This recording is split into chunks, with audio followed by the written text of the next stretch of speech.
So those 5 chords I just played were all F chords, and none of them used 4 fingers. And with particular rolls that I've talked about in my previous videos, you're going to be able to play an F chord by the end here of some sort. Let's look at the facts. There are no easy F chords on a banjo if you're tuned to open G tuning. But this 2-fingered F works really well for forward rolls particularly. It goes like this. You're going to put your index finger on the 2nd string 1st fret, your pinky on the 1st string 3rd fret. You may use your ring finger, but I would suggest using your pinky, because as you add fingers to make a full F chord, you're going to need those fingers for the strings up here.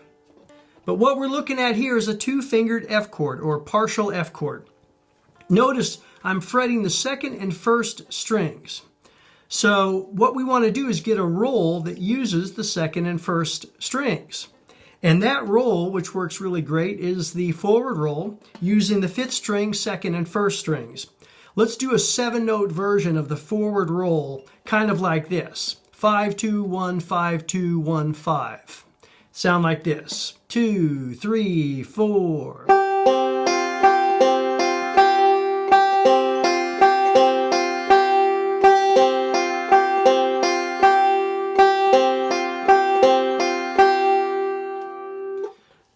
That's going to be a very common way or common roll to use when you're playing this version of a F chord. The great thing about this and bar chords in general is that, yes, they do shift up the neck. So in the case of, let's say we're playing in the key of G, because you usually don't play in the key of F, but F will show up sometimes in the key of G in songs like Old Joe Clark or Little Maggie and others. So in Little Maggie, for instance, you go from a G to an F. So taking this F chord here that we just learned, if we move it up the neck 2 frets to the 3rd and 5th strings and play the same roll with our picking hand, 5, 2, 1, it's going to be a G chord. It's going to sound like this, 2, 3, 4.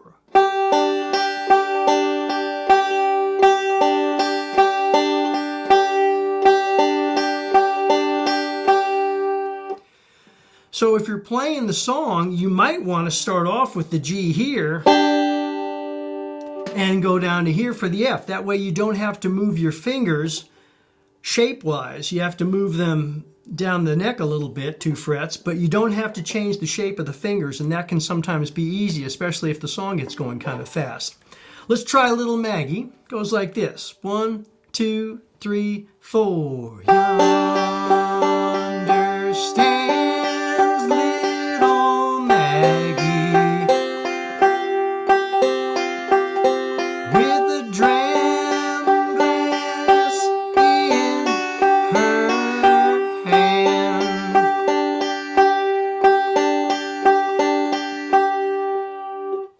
So not only did I capture an F with 2 fingers there, but you might have noticed I did a D with 2 fingers also. Not a D7th, which you're welcome to do that as well in a song like this. But I'll get to the full D shape in another video.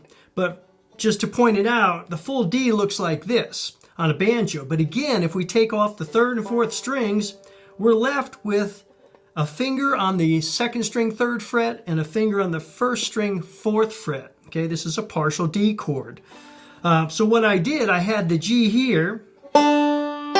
Remember, we were on 3rd fret and 5th fret for our G, using this new F shape we've learned. And all I did was take the pinky off and put the ring finger on the 4th fret, and I've got that partial D shape. There are a lot of songs that go G, F, G, D. So let's take Little Maggie now again, and watch carefully as I'm doing this. Okay, I'm going to start with our new F shape, and I'm going to start it in a G position. So I'm playing a G chord with an F shape. Here we go. 1, 2, 3, 4. Yonder stands little Maggie with a dram glass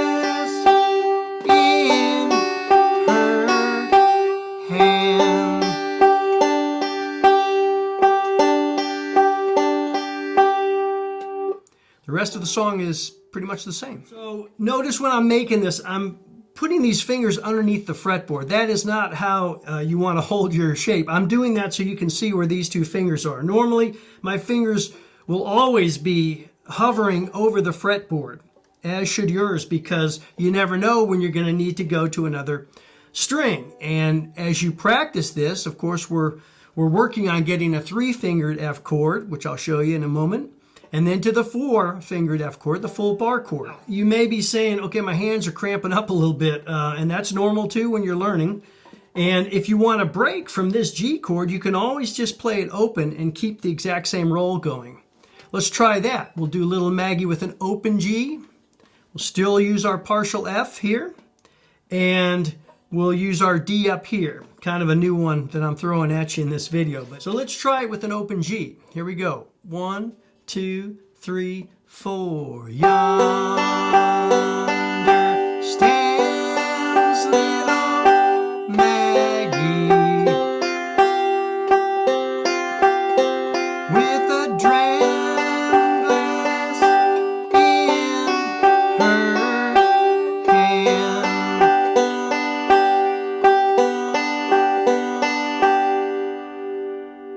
And that's the setup for the whole song there.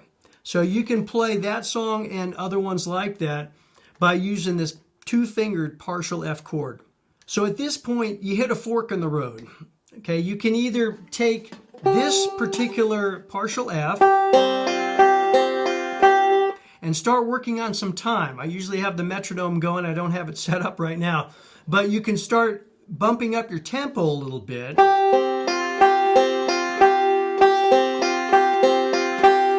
And as you change the chord, see if you can get into that chord at a faster and faster tempo. When you hit a tempo where you're not able to get to the F chord from the G or from the D, then it's time to slow down the tempo a little bit. That's one fork. The other fork in the road is going to be adding another finger to make a 3-fingered F chord. And that's kind of what I started with. I had a bunch of 3-fingered F chords going down the neck.